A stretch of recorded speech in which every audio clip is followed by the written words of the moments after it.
नमस्कार, मैं भागीरथ सिन्हा सक्षम लाइव के तमाम दर्शकों का हार्दिक स्वागत अभिनंदन है। मित्रों, आज के संस्करण में हम आज आपके बीच मेरी दास्तां, मेरी कहानी लेकर उपस्थित हूँ। आज हमारे स्टूडियो में आज के कार्यक्रम और अपनी दास्तां को लेकर उपस्थित है नीलम बहन। हम सक्षम लाइव में नीलम बहन का स्वागत करता हूँ। मित्रों, जैसा कि जानते हैं कि मेरी दास्तां, मेरी कहानी ये व्यक्ति, समाज और देश दुनिया की उन साथियों की, उन जज्बा की, उन संघर्षों की कहानी होती है जो समाज में खुद से जूझते हुए, लड़ते हुए और औरों को दिशा देने का काम करती है। यह चैनल जो है हमारा सिर्फ एकमात्र मनोरंजन के लिए नहीं, बल्कि ज्ञान विज्ञान के साथ साथ जीवन के राहों में जीवन जीने की कला और जीवन के तमाम ठोकरों को खा कर के भी अपने इरादों को मजबूत कर एक मजबूत इरादे कैसे जीते हैं उनकी भी सबक सिखाने का कार्य करती है। आज हम नीलम बहन के लिए सिर्फ इतना ही कहेंगे कि संघर्ष जीवन की वो दास्तां है जिसे घबराना नहीं चाहिए। संघर्षों से कभी घबरा कर पीछे हटने की ज़रूरत नहीं है, क्योंकि संघर्षों की दौड़ लंबी हो सकती है। संघर्ष में आप अकेले योद्धा हो सकते हैं, लेकिन जिस दिन आप सफल होते हैं, जिस दिन आप सफलता को पाते हैं, पूरी दुनिया आपकी होती है। दुनिया के वो लोग भी आपके होते हैं जो कल तक आपसे करते थे, आपसे जलते थे, आपसे नफरत करते हैं। यह वही सफलता की दौड़, यह वही सफलता की मजबूत कड़ी है और जिसे पाने के लिए संघर्षों का जज्बा बहुत जरूरी है। ऐसे जज्बे को सलाम। और यह काम हमारी नीलम बहन ने करके दिखाया है। शाहबाद देवी जो अति पिछड़े और कई मायने में यहाँ की जो दिक्कतें रहीं, खासकर बेटियों और महिलाओं को लेकर और बच्चों को लेकर, अगर हम 2010 से लेकर के 2018 तक का ग्राफ देखें तो उत्तर पश्चिमी जिला आपराधिक मामलों में, पुलिस के रिकॉर्ड के अनुसार आपराधिक मामलों में सबसे अव्वल नंबर पर रहा था। और उन जिलों में भी अगर हम शाहबाद देवी थाना क्षेत्र को देखें तो सबसे ज़्यादा केस अपहरण, रेप, छेड़छाड़, हत्याओं, ये तमाम चीज़ों का जो ग्राफ था इन क्षेत्रों में ज़्यादा था। और लोग किस तरह से डरे और सहमे रहते थे। अपने घरों से निकलने के लिए शाम होने के बाद बेटियों के लिए और महिलाओं के लिए जो यहाँ का वातावरण था इतना भयावह और डरावना था कि वो शाम के वक्त घर से निकलने के लिए भी सोचना पड़ता था। ऐसे वक्त को जीना, ऐसे वक्त और ऐसे माहौल में जीना महिलाओं के लिए, बेटियों के लिए कितना कष्टकर हो सकता है, ये आप समझ सकते हैं।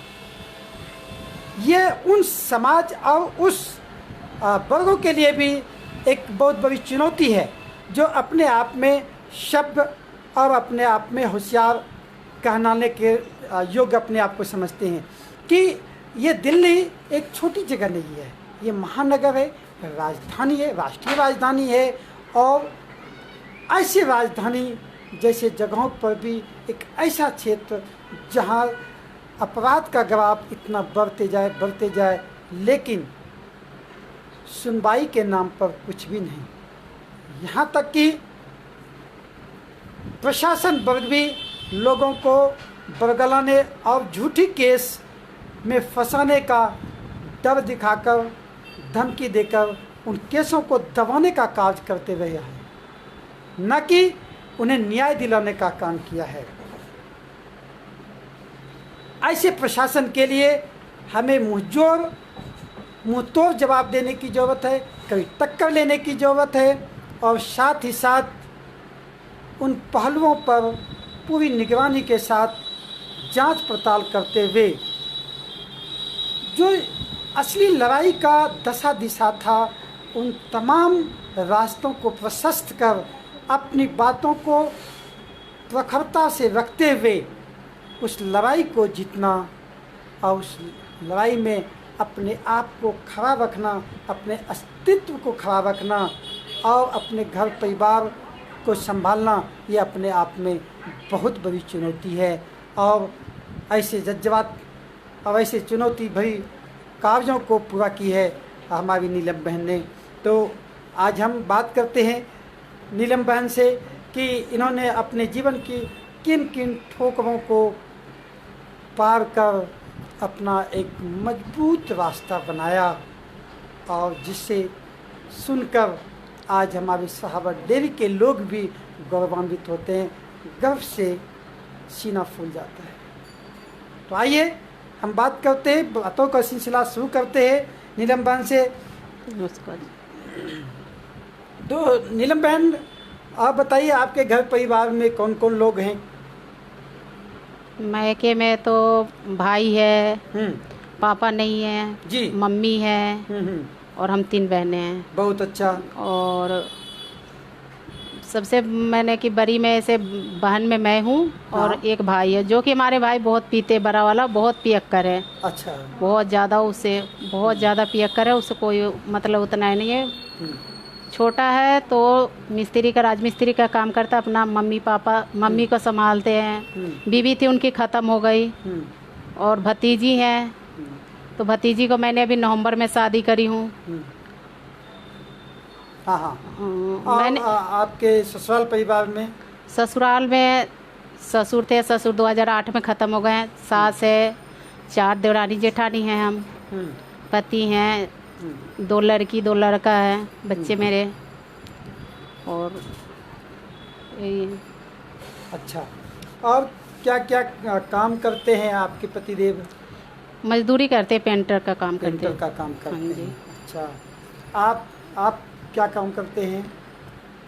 मैं तो घर के काम करती हूँ, जैसे घरों के काम करती हूँ, कुक के काम करती हूँ। तो नीलम बहन का जो काम है, ये घरेलू कामगार हैं। पति मजदूरी का काम करते हैं, साथ ही साथ और अब आप क्या क्या करते हो इसके साथ साथ? इसके साथ हम और भी ऐसा काम करते हैं, सक्षम से जुड़े हुए हैं। जैसे बहुत सारे ऐसे काम करते हैं जहाँ महिलाओं का अत्याचार होती है, बच्चों को बलात्कार होते हैं, वहाँ जाते हैं। जैसे और भी केस हैं, ऐसे बहुत सारे ऐसे केस हैं जो हम लोगों ने हैंडल करते हैं। अच्छा। बहुत अच्छा। तो सक्षम से जुड़ाव कब हुआ आपका? सक्षम से हमारा जुड़ाव हुआ है 2010 में। ठीक। तो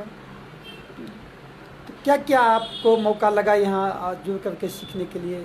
यहाँ हमें बहुत कुछ सीखने को मिला है, हमें बहुत गर्व महसूस हो रहा है यहाँ सीखने से। जैसे हमें बहुत सारे ऐसे जो कि हमारे अंदर हिम्मत नहीं थी, हमने बहुत यहाँ जुड़ने के बाद बहुत हिम्मत हुई हमारे अंदर। बहुत सारे जैसे शक्ति महसूस की हम अपने आप को, जो कि हम रास्ते में चलते थे, हमें डर लगा रहता था कहीं ऐसा ना हो, और हम पहले इसमें नहीं थे तो डर, ऐसा बहुत सारे हमारे साथ हादसा भी हुआ है, ऐसी बात नहीं है जी। लेकिन जब से सक्षम जुड़े, जब से हमारे बहुत अच्छा महसूस है। अच्छा। तो आपने यहाँ पर जुड़ करके किन किन सवालों पर, किन किन समस्याओं पर जो है समझ बनाई अपना? एक तो हमने ये समझ बनाई जो कि लड़कियों का अपहरण के ऊपर था। हाँ। जैसे अपहरण हो गई, शुरू में हमने पहले एक ऐसा देखे थे जो लड़की का अपहरण हो गई थी। हाँ। उसमें हमने काम किए थे, थाना उना घेरे थे हम लोगों ने महिलाओं के साथ मिलके, और थाना घेरे सारे करे। उसके बाद जाके बहुत हर थाना घेरे थे, हर थाना पे बैठे थे, धरना दिए थे हम महिलाओं के साथ। शुरू में हम एक काम, पहले हम सक्षम से जुड़े तो पहला काम हमारा यही था। और थाना गए, पुलिस वाले हमें दबाव डाल रहे थे, हमें धमकी दे रहे थे कि हम ये काम नहीं करें, नहीं हम नहीं करेंगे, आप लोग को जो करना है कर लो। बहुत मेहनत के बाद ये हमने लड़की को अपने छुड़ाए थे। अच्छा, नीलम बहन, आपके प्रोग्राम को देखते हुए आपके साथ मैं कमेंट्स पर देता हूँ एक बार, जो देख रहे सिमरन है, इसके बाद आज अशोक पांडे जी जुड़े हुए। अशोक पांडे जी का धन्यवाद। देखिए, आपके लिखा है अशोक जी भाई ने कि जीवन एक नाटक है, अपनी भूमिका सुनिश्चित करें। जीवन एक चुनौती है, सामना करें। जीवन एक गति है, गतिशील रहें। जीवन एक पहेली है, हल करें। जीवन एक संघर्ष है और संघर्ष ही जीवन है। बहुत बहुत धन्यवाद अशोक भाई। आपने नीलम बहन के जोश और जज्बे को आपने परखा है, और जो इनकी अंदर की क्षमता है आपने उन्हें बखूबी उभारने की कोशिश किया। बहुत बहुत धन्यवाद। आयशा एलेना जी देख रहे, सो प्राउड, बहुत अच्छा महसूस कर रहे हैं। अच्छा, तो आपने जैसे कि 2010 से जुड़ करके यहाँ पर महिला समूह और बाल समूह को बनाया और उसको चलाया, तो वो किस किस तरह से आपने महिलाओं को जोड़ा और क्या क्या आपको दिक्कतें आई महिलाओं को जोड़ने में? महिलाओं को जोड़ने में हमें बहुत दिक्कत आई है। महिलाओं को जोड़ने, जैसे हम समझाते हैं उनको कि हम जैसे आगे बढ़े हैं उस तरह आप लोग भी हमारे साथ दो, हम आगे बढ़ेंगे। इस हिसाब से जैसे हम समझाते तो उनका हस्बैंड, जैसे औरों का तो कुछ हस्बैंड ठीक थे, कुछ हस्बैंड कहते हैं हमारे औरतों को बिगाड़ रही है, हमारी औरतों को ये ऐसे कर रही है, हमारे औरतों को गलत रास्ता दिखा रही है। जैसे उनके हस्बैंड दारू पीते हैं, गांजा पीते हैं, जैसे ड्रग्स लेते हैं, जगह जगह बैठ के जुआ खेलते हैं, और घर में जो बीवी कमा के लाती है कोटियों में छीन के मारपीट करते हैं। ऐसे बहुत सारे हैं जो कि हमारे ऊपर अभी भी बहुत सारे ऐसे हैं जो कि कहते हैं इनको बताऊंगी, इसको बाद में बताऊंगी, ऐसे करते बहुत सारे ऐसे हैं। हमने बहुत कठिनाई से इस चीज़ को आगे बढ़ाए हैं। अच्छा, हाँ जी। कितने महिलाएं हैं अभी आपके टीम में, समूह में? पूरी हमारे कम से कम अभी 25 महिलाएं हैं। पूरी समूह में आपके 25 महिलाएं? हाँ, हमारे 25 महिलाएं जोड़ी हूँ। क्या क्या से सपोर्ट मदद लेते हैं आप? इनसे बहुत सारे ऐसे मदद लेते हैं। जैसे कुछ महिलाएं तो है, जैसे हम रात को 2 बजे भी उनको फ़ोन करते हैं तो आ जाती हैं। कुछ महिलाओं का ऐसा होता है जो घर में उनके हस्बैंड आने नहीं देते हैं। और जैसे कहीं कोई ऐसा होती है, जैसे अभी हमने कुछ दिन पहले की बात है, जैसे कुछ दिन पहले की बात है, हमने एक ब्लॉक की ही बात है, एक लड़का था जो कि लड़की घर में सो रही थी, और पड़ोस का ही ऐसा लड़का था जो कि वो लड़की को उठा के रात में मुंह दबा के ले जा रहा था। अच्छा। वो ले जा रहा था तो उसकी जैसे हल्का सा आवाज़ छूटी तो उसने शोर मचाया, तो लड़का ने उसको ज़मीन पटक के भाग गया। फिर हमने उठे तो सबने शोर मचाया, कोई पास में उसको जा नहीं रहा था, ताकि लड़का बदमाश है उसके। तो उसकी माँ भी लड़ने लगी और सब। मैंने कही नहीं, फिर उस लड़की उसके माँ को लेके और भी महिलाओं को, जैसे हमारे ग्रुप के सबको मैंने फ़ोन करके बुलाई, सबको भोर में लेके करीब 6 बजे हमने उसको थाना गए, प्रहलादपुर थाना में बोला गया, थाना में बताया गया, केस हुआ। कुछ दिन के लड़का जेल भी गया था। यही है, ऐसे कांड होती है। अभी तक उसकी मम्मी है जैसे हमारे ऊपर अभी भी वो करती है कि इसको बताएंगे, उसके लड़के भी धमकी देते हैं, हमारे बच्चों पे भी धमकी देते हैं कि ये माँ को नहीं, इसके बच्चे को कुछ करेंगे कुछ। अच्छा, जिस अपराधी को आपने जो है पकड़वाया, उसके गार्जियन भी आपको धमकी देते हैं? हाँ जी, यही स्थिति है। हाँ जी, कि अक्सर जबकि गार्जियन देते हैं साथ में, और भी अड़ोस पड़ोस भी उनके साथ देते हैं। जो ऐसे लोग ही हैं, आस पड़ोस वाले भी उनके हैं ना, जो उनके साथ ही देते हैं। अच्छा। ये नहीं देखते कि आज उसके साथ है, कल हमारे साथ भी हो गए। अच्छा, सही बात है कि अगर आज हम अपना किसी घटना को देख करके अपने आप को मोड़ लेंगे या नजरें फेर लेंगे, तो अगली बार अपनी है निश्चित रूप से। और मुझे लगता है कि जो पीछे घटनाएं वही होगी, इसके पीछे भी यही कारण रहा होगा कि भाई जिनके ऊपर बीती है वो अपना निपटाए।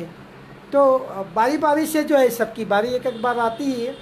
तो एनीवे ये तमाम चीज़ें। अच्छा, और बच्चों के बारे में जो कहा आपने कि बाल संरक्षण दल का आपने गठन किया और उसको भी चला रहे हैं आप।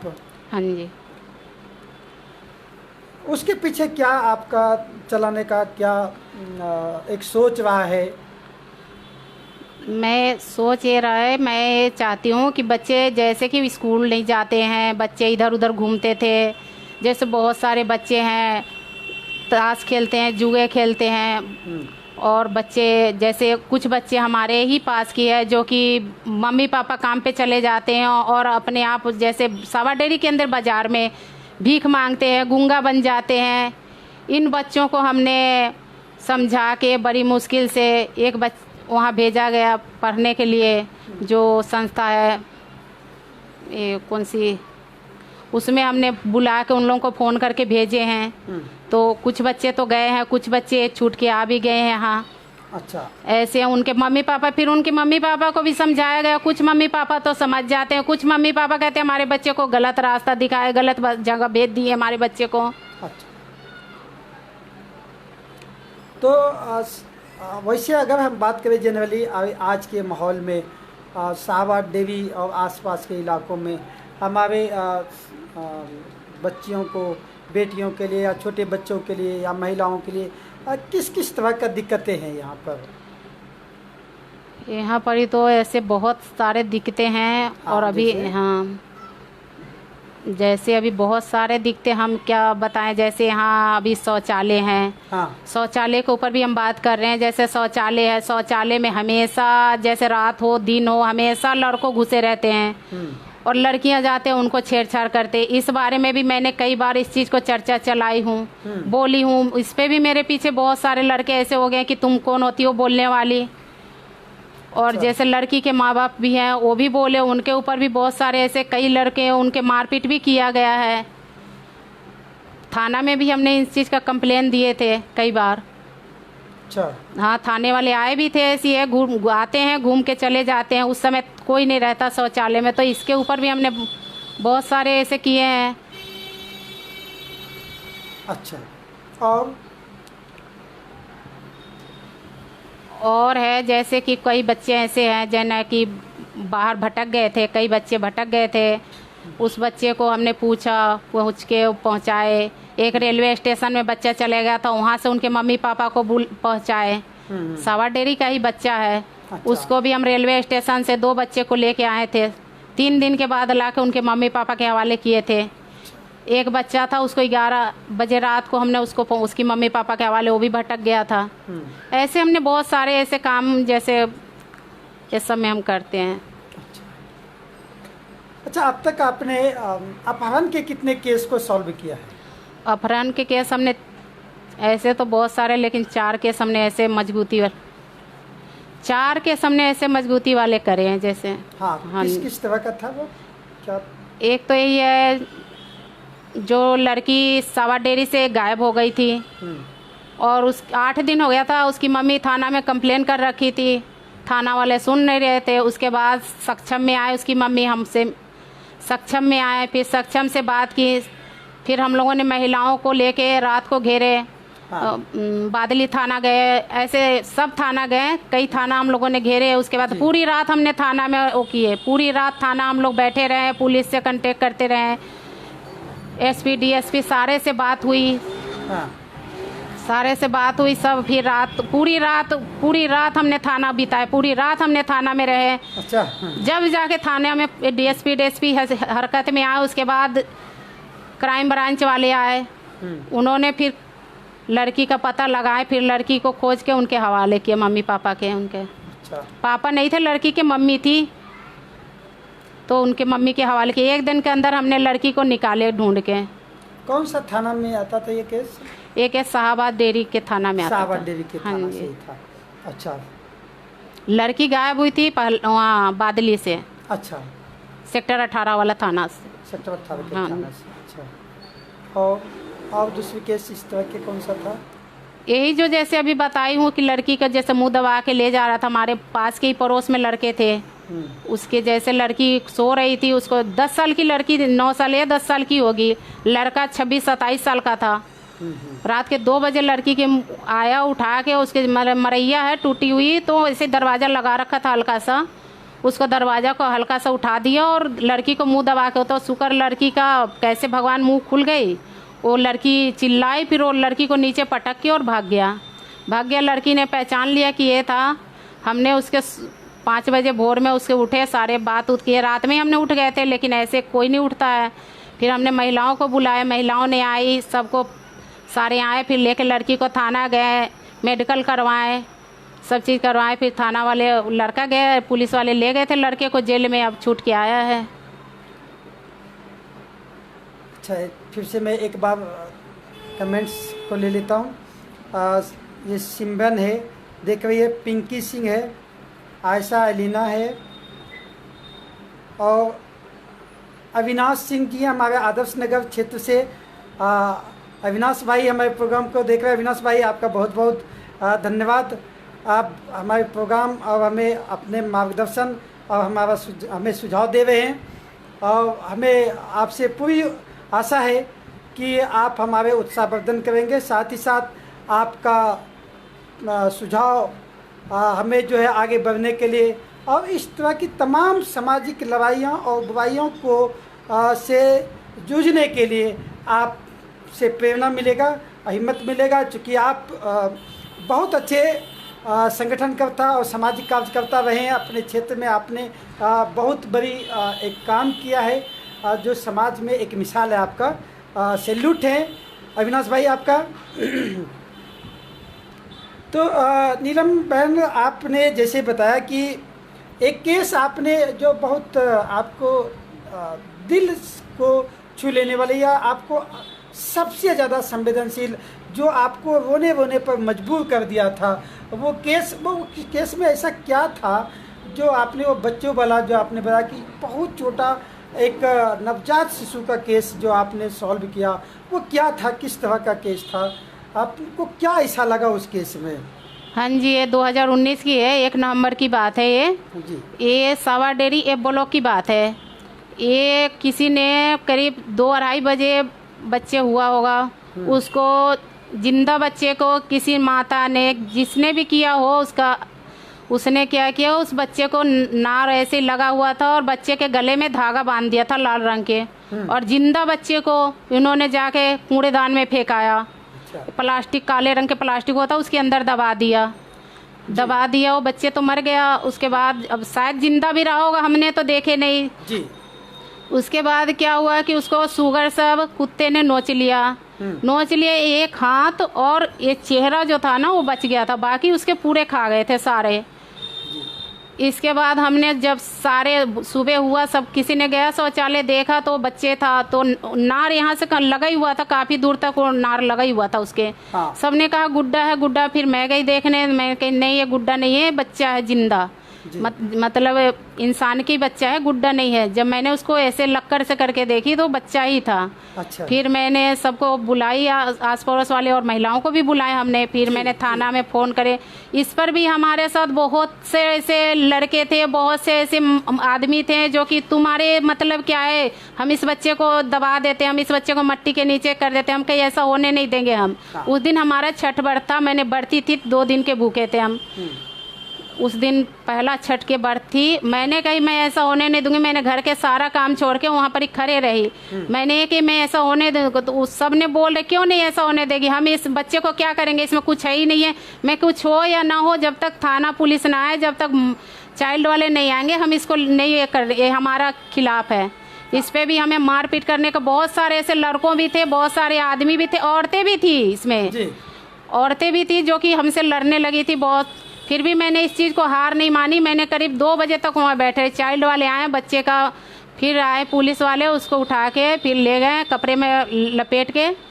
जब जाके मैंने घर पे गई, नहाई धोई, फिर मैंने अपने छठ पूजा की तैयारी की।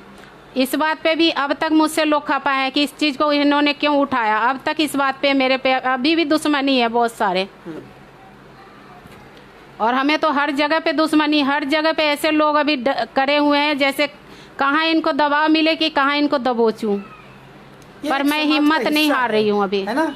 ये एक समाज का एक अलग आईना है कि लोग समाज में इस तरह के केसेस को दबाने की कोशिश करता है और उसमें पर्दा डालने की कोशिश करता है, लेकिन क्या हमारा कानून ये इसकी सहमति देता है?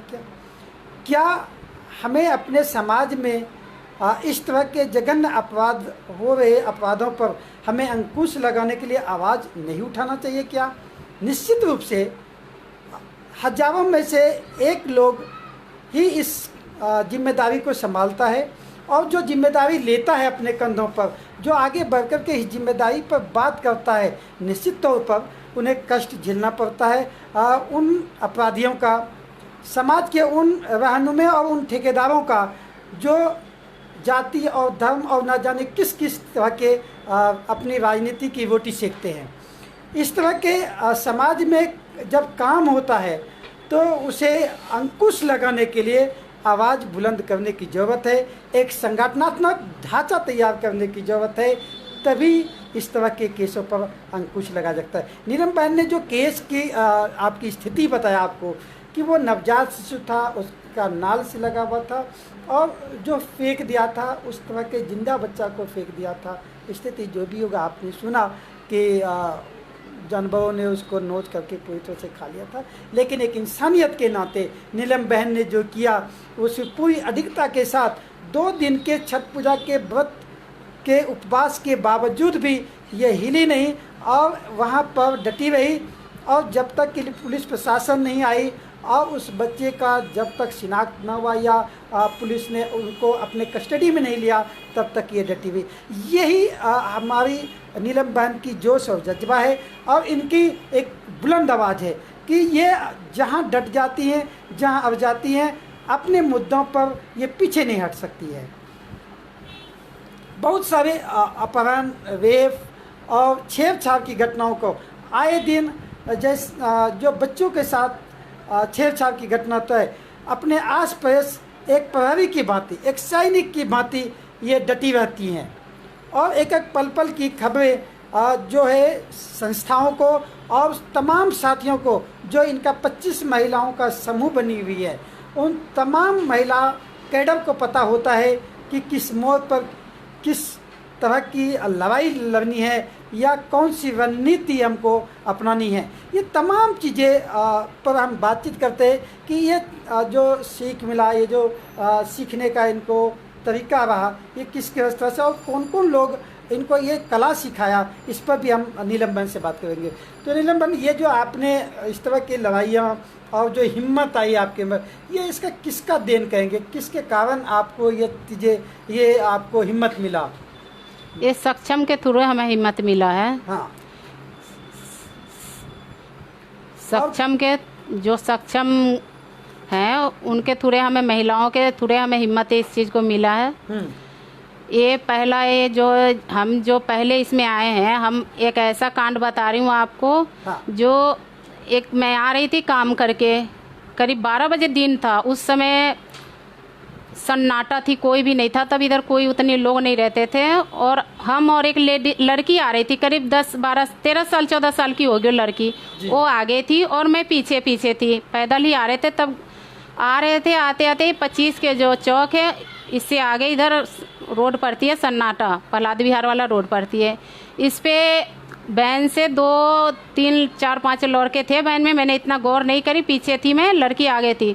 लड़की बेचारी मैं भी भीगते हुए आई थी, बारिश के टाइम थी, बारिश हो रही थी, लड़की भीगते हुए आ रही थी। उसको क्या किया उन्होंने, वैन सटा के और वो लड़की का पकड़ के हाथ खींचने लगा। अच्छा। खींचने लगा और लड़की चिल्लाने लगी, बचाओ। उस समय कोई भी नहीं था, 1-2 थे तो डीलर थे तो अंदर अपना बैठे हुए थे।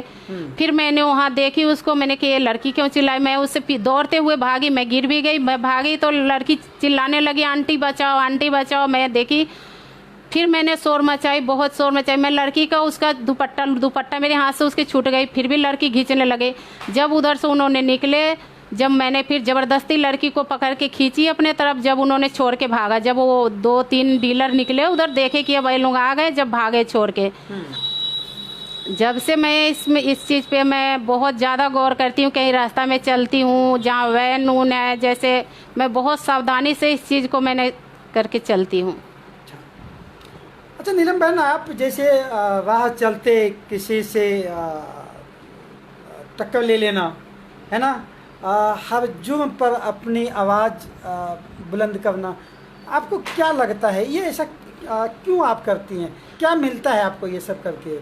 मैं गलत नहीं देख सकती हूँ। मैं कहीं भी, यहाँ कहीं भी मैं जाती हूँ, जैसे कभी भी कोई रिक्शा वाला बेचारा है, अभी की बात बताऊँ, अभी 2-4 दिन पहले की बात बताऊँ, एक रिक्शा वाला था, उस पर बैठ गए 2-3 और वो बेचारा को 50 रुपया भी उससे ले लिया और उसको मारने लगा रास्ता में 24 के रोड पे। और मैं उधर से आ रही थी, मैंने रुक गई, रिक्शा वाला को मैंने, भाई भैया रोकना, कहता नहीं बहन जी इनका तो ये रोज का काम है, लूटते हैं मारते हैं। मैंने कहा ऐसे तो हर किसी को मार के फेंक दे। फिर मैंने रोक के उसको बोली भाई आप क्यों ऐसे कर, वो मुझे कह रहा आप कौन होते हो इनके, आप क्यों बोल रहे ऐसे? मैंने कि कोई नहीं होती हूँ बोलने वाला, पर आप ये गलत कर रहे हो। मैंने 100 नंबर को जैसे ही कॉल करी, उन्होंने छोड़ के उसको भाग गया। फिर मैंने उसको जे कॉलोनी का था वो लड़का, हाँ। उसको दे थप्पड़ मारे जा रहा था। हाँ। और मैंने इस चीज़ को देख के मेरे से बर्दाश्त हो, पता नहीं क्यों अंदर से मुझे बिल्कुल इस चीज़ पे बर्दाश्त नहीं होता। मैं किसी के अत्याचार देख नहीं सकती हूँ, मैं चाहे मेरे जान रहे या ना रहे, मैं खुद जाती उस चीज़ पे। बहुत ये आपकी दरिया दिल और हाँ जी, मेरे अपनी जो संजीदगीपन है, जो आपकी सरलता है, वो आपके इस कागजों से पता चलता है कि आप अति भोली और सरल हैं। आप किसी को दुखी देखना पसंद नहीं करते हैं, या आप किसी के भी दुख में अपनी दुख जाहिर करते हैं। ये भी आपका एक अलग ताकत है कि समाज का कोई भी वर्ग हो, कोई भी लोग हो, उनकी परेशानी को आप अपना समझते हैं और शायद उसका मदद करके आप अपने आप में सुकून महसूस करते हैं। तो बिल्कुल इस तरह से इन सब चीज़ों पर मैं ऐसा ही नहीं, मैं हॉस्पिटल हो, किसी कोई बीमार भी हो जाता है, रात के 2 बजे भी मुझे कोई बुलाता, मैं किसी को मना नहीं करती हूँ। चाहे रात के, हमारे हस्बैंड भी वो मना नहीं करते हैं कि तू कहाँ जा रही है, क्यों जा रही है। चाहे रात के 2 बजे भी कोई मेरे घर आवाज़ लगा दे कि नीलम मेरे दिक्कत है, मैं रात को 2 बजे भी उठ के अकेले भाग जाती हूँ। अच्छा, मेरा अंदर से ये होता है कि मेरे अगर शरीर किसी के काम आता है तो करूँ। ठीक बात है, बहुत अच्छा। अच्छा, अभी लगातार जो है कोरोना काल चल रहा है, तो इस बीच में आपने अपने महिला साथियों के माध्यम से अपने आस पड़ोस और साबरडे में किस तरह का जागरूकता कार्यक्रम चलाया और इसका कहाँ तक आपने सफलता हासिल की, थोड़ा ये भी हमारे दर्शकों को बताएं। ये हमने बहुत सारे सफलता हमने हासिल की है। ऐसे हर घर में जाके हमने समझाएं, बच्चों को भी, महिलाओं को भी, पुरुषों को भी, जो कि हर जगह पे बैठ के ग्रुप बना के बैठते थे, जुआ खेलते थे। और जगह जगह पे जैसे बाजार है, कहीं भी, जैसे हर जगह पे उनको समझाती थी भाई ऐसे साथ में मत बैठो, मुंह पे मास्क लगाओ, सैनिटाइज करो। बहुत ऐसे काम है जो कि हमने सबको समझाए हैं, बहुत हासिल भी किए हैं। कुछ समझे, कुछ नहीं भी समझे, इसमें दिक्कत भी आई है। अरे बीमारी कुछ नहीं होता है ऐसा, ये तो एक बकवास करते रहती है, ये कोई डॉक्टर है, ऐसे बहुत सारे हैं बहुत। तो अभी इसका मतलब है कि जो इतने लंबे समय तक लॉकडाउन रहा, जो पूरी दुनिया में इसको लेकर के हाई तौबा मची रही, तो कुछ लोग इसको अब मजाक के मजाक के तौर पे लिए, बहुत लोग मजाक के तौर पे लिए हैं, जो बहुत ही ये असंवेदनशीलता है। क्योंकि अकेले एक भारत में ऐसी समस्या हो तो चलो एक बात हो सकता है, लेकिन पूरी दुनिया इसके गिरफ्त में, पूरी दुनिया इनके शिकार है। आप देखेंगे कि लाखों की संख्या में लोगों की मौत हो रही है, लोग परेशान हो रहे हैं। इसके बावजूद भी हम असावधानी बरत रहे हैं, और मुझे लगता है कि ऐसी अगर असावधानी और इसको हल्के में ले चाहिए हमें, तो हम हर इंसान को इस सावधानी को बरतना चाहिए, चाहे मियाँ बीबी हो या बच्चे हो या माँ बेटा हो, बेटी हो, हर इंसान को ये सावधानी बरतना चाहिए।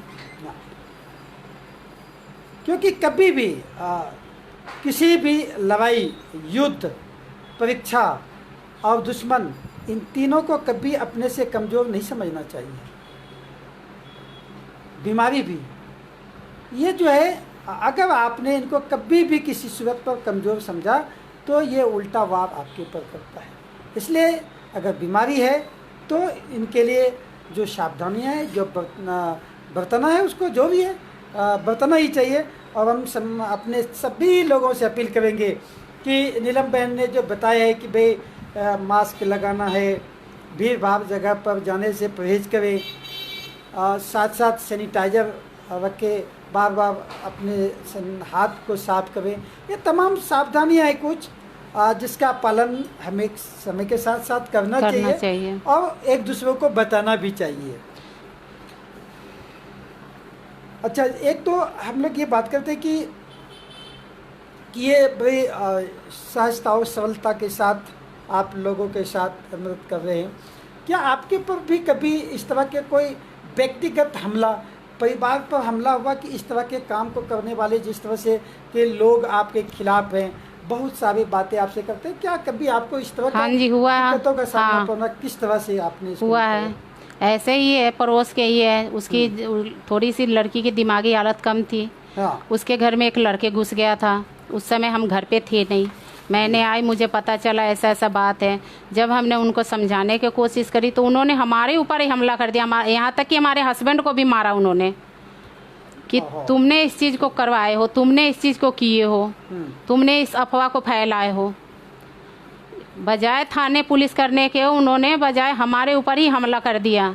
हम तो यहाँ से गांव चले गए थे 1-2 दिन के, इसके बावजूद हमारे हस्बैंड को मारा गया था। हाँ।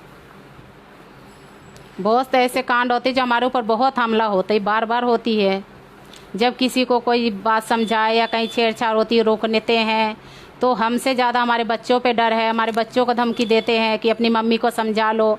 हर जगह कूद जाती है, हर जगह एक कांड करती है। अच्छा, तो जब आपके परिवार वालों को ये पता लगा कि बे आपके ऊपर, आपके पति के ऊपर हमले हुए, मार पिटाई हुआ, तो क्या आपके ससुराल और पियर वालों ने आपको कहा नहीं कि भाई क्यों करते हो, क्या जरूरत है तुम्हें दूसरों से पंगा लेने के, छोड़ दो? हाँ, उन्होंने बोले थे ससुराल। क्या जवाब दिया उसको? हमने बोले हम ये काम नहीं छोड़ेंगे, हम ये काम अपने लिए नहीं दूसरों के लिए जीते हैं। अपने लिए तो 1000 इंसान जीता, लेकिन दूसरों के लिए जिए। हाँ। जब जिया जाता है। बहुत अच्छा, वो जिंदगी ही क्या जब अपने लिए केवल जिए, अपनों लिए जिया जाए, दूसरों के लिए जी के देखो। वाह, जिंदगी उसी का नाम है जब ये जिंदगी किसी अपने लिए तो हर इंसान जीता है, एक कुत्ता भी जीता अपने लिए, हर जानवर अपने लिए जीता है, लेकिन जो इंसान है एक दूसरे के लिए जी के देखे, कितना आनंद, कितना शांति मिलती है।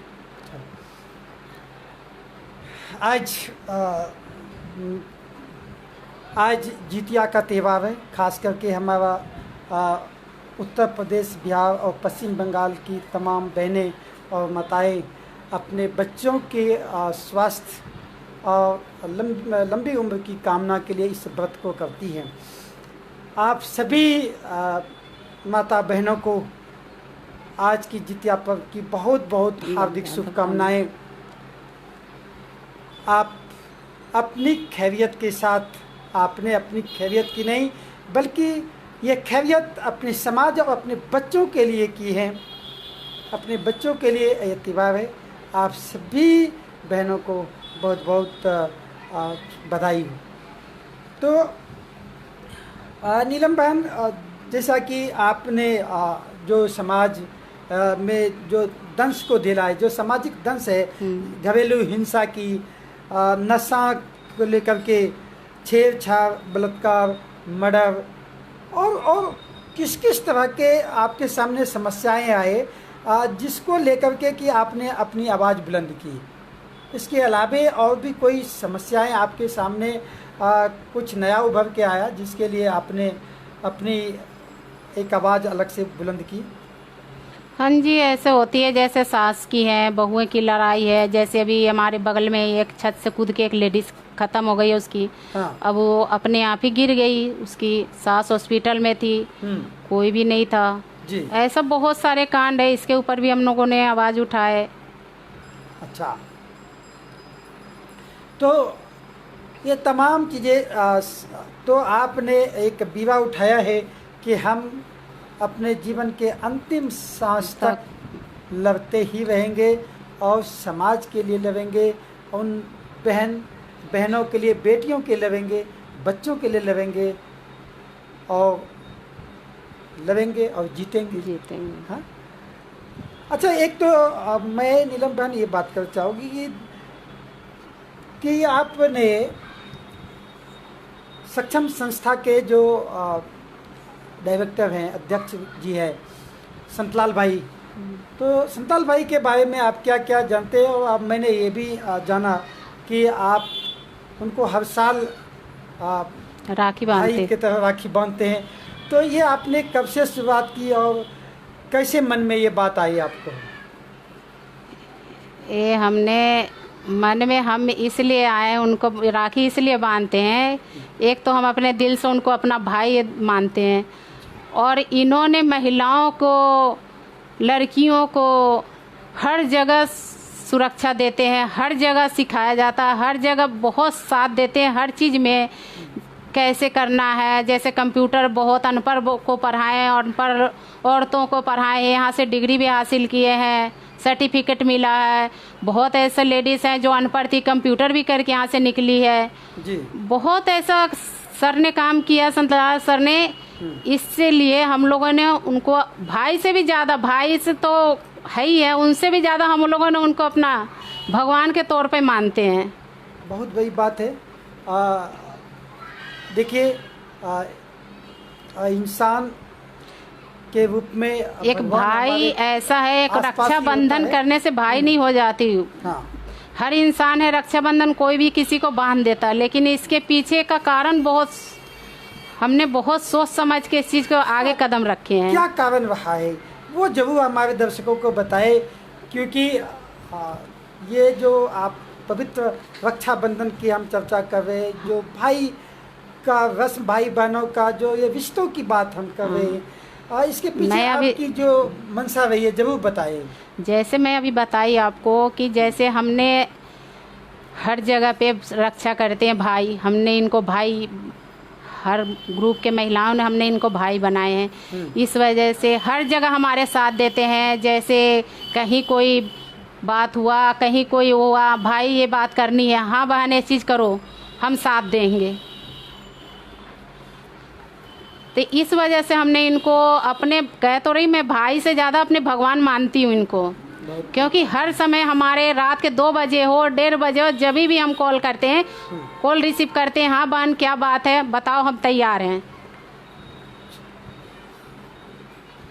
तो इसलिए आप हाँ ये करते, बहुत बहुत उम्दा बात है। आपने इसको आपने महसूस किया और आप इसको निरंतर जारी रखते। मैं एक बार कमेंट्स ले लूँ आशा जी का, पिंकी जी का। हमारे साथ जुड़े हैं इफ्रा इंडिया से, साथ ही इफ्रा इंडिया से हमें, हमारे प्रोग्राम को आप देख रहे हैं, हमारी सराहना और हमें आप उत्साहवर्धन कर रहे हैं। आप तमाम साथियों को, इफ्रा के तमाम साथियों को आप सभी का धन्यवाद, शुक्रिया, और हमें आप उत्साहवर्धन कर रहे हैं। साथ ही साथ मैं आपको याद दिलाना चाहता हूँ मित्रों, आपके आसपास भी इस तरह के हुनर और उमंग जज्बात से भरी कोई महिला साथी हों जो अपने साथ साथ अपने समाज की सुरक्षा और बेटी बहनों की रक्षा के लिए अपना कदम आगे बढ़ाती हों और कुछ करने की जज्बा रखती हों, तो सक्षम लाइव प्रोग्राम उनके लिए ये मंच, उनका हार्दिक दिल से उनका स्वागत करते हैं कि वो आएँ और अपनी बातों को बखूबी रखें। आप अगर उन तमाम साथियों को किसी को जानते हैं जो समाज में अग्रणी भूमिका निभाते हैं, तो आप हमारे मंच पर आकर के आप अपनी बातों को रख सकते हैं। आपके लिए ही यह मंच है और हम स्वागत करते हैं उन तमाम लोगों का जो समाज के हित के लिए अपना सर्वस्व निछावर करने के लिए आज भी तैयार है। मित्रों, आप हमारे कार्यक्रम से जुड़ने के लिए हमारा नंबर नोट कर सकते हैं। हमारा नंबर है 9311124880। साथ ही साथ ईमेल आईडी है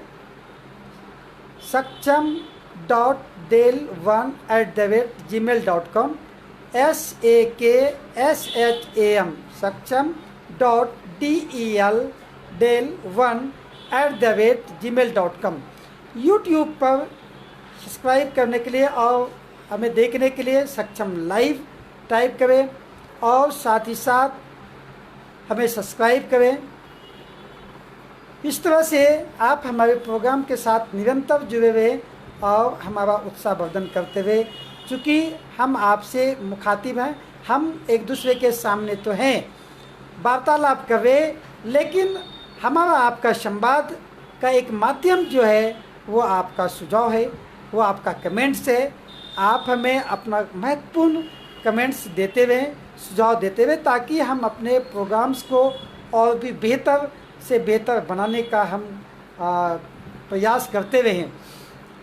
आप आज के कार्यक्रम में, आज का जो कार्यक्रम है वो मेरी दास्तां मेरी कहानी, आज के कार्यक्रम में जो अपनी दास्तां को लेकर के उपस्थित है नीलम बहन, आपने इनके ऊपर इनके व्यक्तिगत जीवन के बारे में जाना कि इनके परिवार में किस किस तरह के लोग हैं, साथ ही साथ इनके समाज में क्या भूमिका है, परिवार में क्या भूमिका है और समाज के प्रति ये कितना निष्ठावान है, साथ ही साथ इनके समूह की तमाम महिलाएं किस तरह से अपने आप में समर्पित हैं। इनके एक बातों से रात के 12 बजे हो या दिन का हो, अपना सर्वस्व निछावर कर समाज के हित के लिए आगे आते हैं।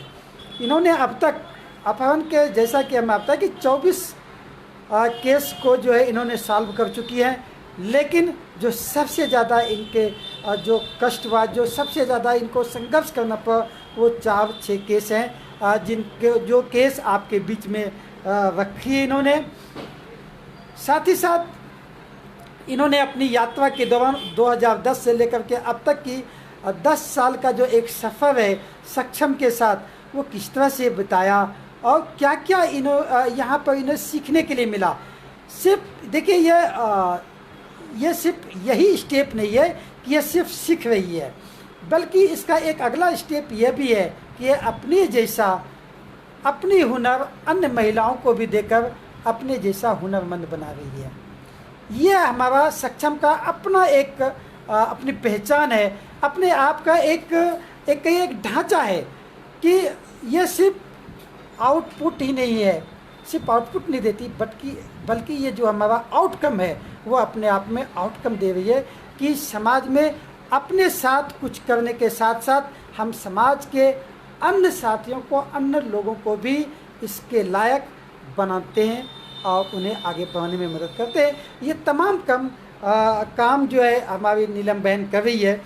साथ साथ अब हम ये जानते हैं कि नीलम बहन की अपनी एक इन तमाम चीज़ों के साथ घर परिवार को चलाना, समाज में ये काम करना, साथ साथ इनके साथ एक अलग हुनर है इनके पास। हम उस पर भी बात करते हैं कि इनकी अलग हुनर क्या क्या है। तो आप के पास क्या अलग की कला है, हुनर है, उस पर भी प्रकाश डालें आप।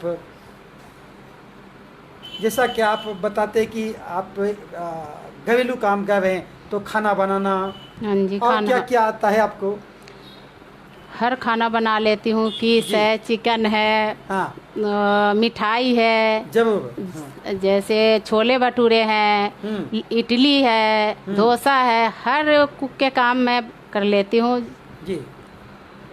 और मिठाई क्या क्या बनाते हैं? मिठाई में जैसे हमारे बिहार में बोला जाता खाजा है, बालूशाही है, टिक्की है, और हमारे जो एक होती है ठकुआ है, खजूरी है, बहुत सारे ऐसे सिस्टम है जो हम बनाते हैं। हाँ जी। तो ये आपने ये सब चीज़ें भी अपने खुद आप, से सीखा? हाँ जी, खुद से सीखी हूँ मैं। तो एक सामाजिक नेत्री के अलावे एक कुशल गृहिणी भी हैं, हाँ, जो बहुत कुछ कला इनके पास है। और इनकी इसी कला और इसी जोश जज्बे से प्रभावित होकर 8 मार्च जो अंतर्राष्ट्रीय महिला दिवस होता है, 8 मार्च 2019 को महिला दिवस के दिन दिल्ली सरकार की तरफ से महिला सुरक्षा के उत्कृष्ट कार्य हेतु दिल्ली सरकार ने 25,000 का नगद पुरस्कार एवं सम्मान पत्र से सम्मानित किया है।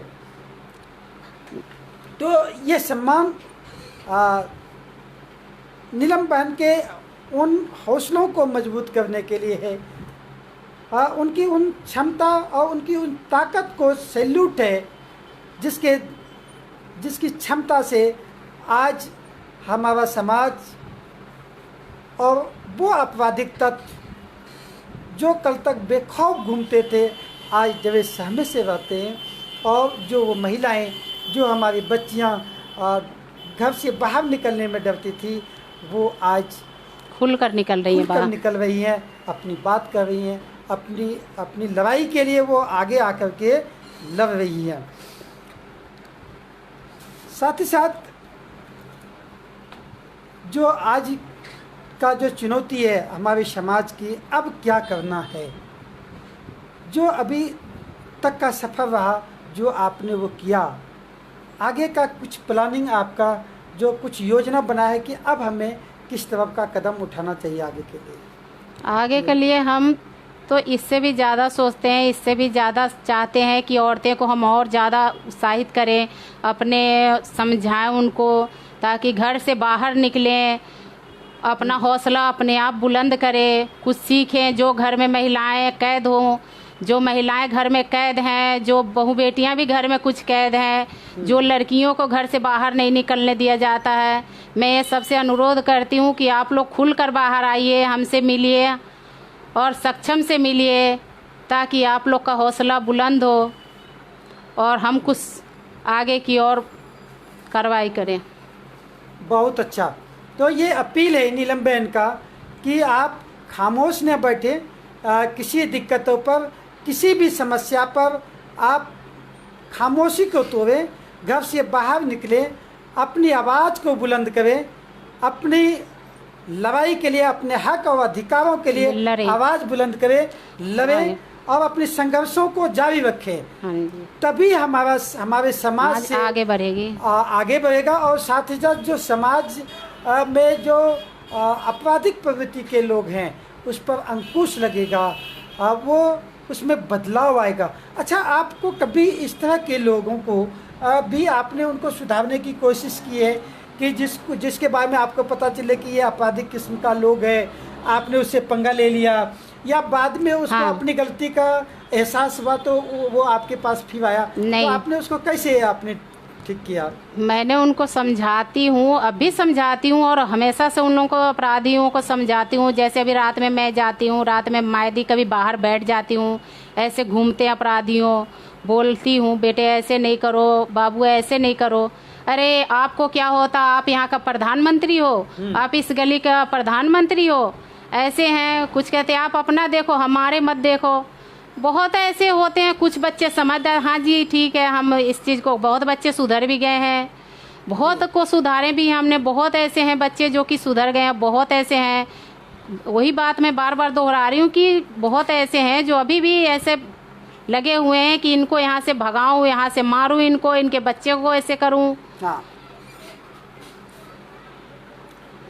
तो ये सुधारने का भी एक प्रक्रिया है कि उनसे बातचीत के द्वारा अपनी बातों को रखना और उन्हें रियलाइज करवाना, अपनी जो जैसे डॉक्टर इलाज करते हैं उस तौर पे हमने उनको समझाते हैं कि ये चीज़ नहीं करना, ये चीज़ करना है। डॉक्टर जैसे दवाई इस समय खाना है, दवाई इस समय, उस तरह के हमने समझाने की कोशिश करते हैं उनको। बहुत समझाते हैं, बहुत कुछ। वही बात हो रही है कि बहुत बच्चे ऐसे हैं कि तुरंत बात को गौर करते हैं। कुछ बच्चे जो ऐसे हैं चोरी कर रहे हैं, ड्रग्स ले रहे हैं, दारू पी रहे हैं। कुछ बच्चे ऐसे हैं कि चाकू लेके खुलेआम घूम रहे हैं। तो बहुत सारे ऐसे हैं जो कि अभी हमारे ऊपर ऐसे भी हैं कि बहुत लोग, अरे तो ऐसे बोलती है, भड़का रही है, सबको बिगाड़ रही है। कुछ बच्चे हैं जो बहुत सुधर भी गए हैं। अच्छा। तो जैसे दवा देते हैं डॉक्टर, उस तरह कैसे हमने समझाते हैं, बहुत कोशिश करते हैं इस चीज़ को समझाने की।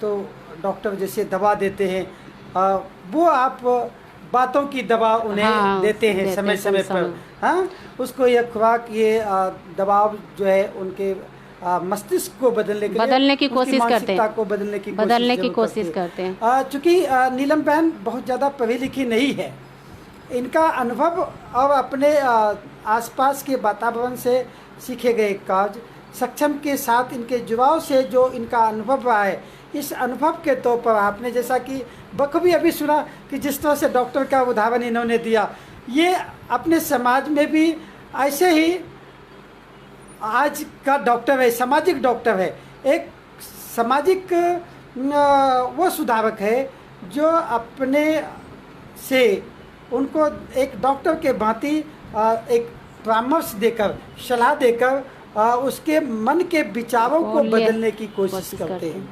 तो समय के अपने आप में उन्होंने अपनी तकाजा है, बातें बहुत कुछ करने के लिए है। नीलम बहन ने अपनी तमाम बातों को बखूबी आपके सामने रखा है और आपने इनका अच्छा संबोधन किया है। और हम फिर चाहेंगे, आपसे अपील करता हूँ, आप हमारे दर्शक जहाँ से भी हमें आप देख रहे सुन पा रहे, आप अपने आसपास के, आप ऐसा कभी ना सोचें कि आप हमारे स्टूडियो में ही आकर के आप अपनी बात केवल रख सकते हैं, ऐसा नहीं है। आप हमें सूचित करें, हम आपके क्षेत्र में आपके घर पर जा कर के भी आपके प्रोग्राम्स को कवरेज कर सकते हैं, आपकी समस्या को कवरेज करेंगे और हम शासन प्रशासन के बीच आपकी समस्या को रखेंगे और जो भी पैरवी का रास्ता बन पाएगा हम उसमें सेतु का काम करेंगे। इसलिए आप देश के किसी कोने में बैठ कर के भी आप अगर हमारे प्रोग्राम को देख रहे हैं या हमारे प्रोग्राम से जुड़ना चाहते हैं या अपनी कोई समस्या को साझा करना चाहते हैं और उस पर अपनी पैरवी चाहते हैं, तो आप हमारे प्रोग्राम से जूम के साथ वहाँ से भी जुड़ कर हमारे प्रोग्राम से जुड़ करके अपनी बातों को रख सकते हैं। और मैं फिर से दोहराता हूँ अपने नंबर, आप हमसे संपर्क करने के लिए हमारा नंबर है 9311124880। हमारा email ID है saksham.del1@gmail.com। यूट्यूब पर देखने के लिए सक्षम लाइव सर्च कर सकते हैं। साथ ही साथ आप हमारे प्रोग्राम में अपनी भागीदारी निरंतर देखते हुए, बताते हुए, हमें बताते हुए, हमें सुझाव देते हुए, ताकि हम आपके लिए और बेहतर से बेहतर कर सकते हैं। इसी के साथ आज की अपने समय सीमा के साथ हम आपसे लेना चाहेंगे विदा। और आज हमारे स्टूडियो में नीलम बहन आई है और नीलम बहन को अभी हमारे प्रोग्राम के तरफ से बहुत बहुत धन्यवाद कि हमारे प्रोग्राम में आपने आई और अपनी बातों को रखी। अगली बार हम फिर एक नई दास्तां के साथ आपके सामने हम उपस्थित होंगे। तब तक हम लेते हैं यहीं पर विराम। नमस्कार।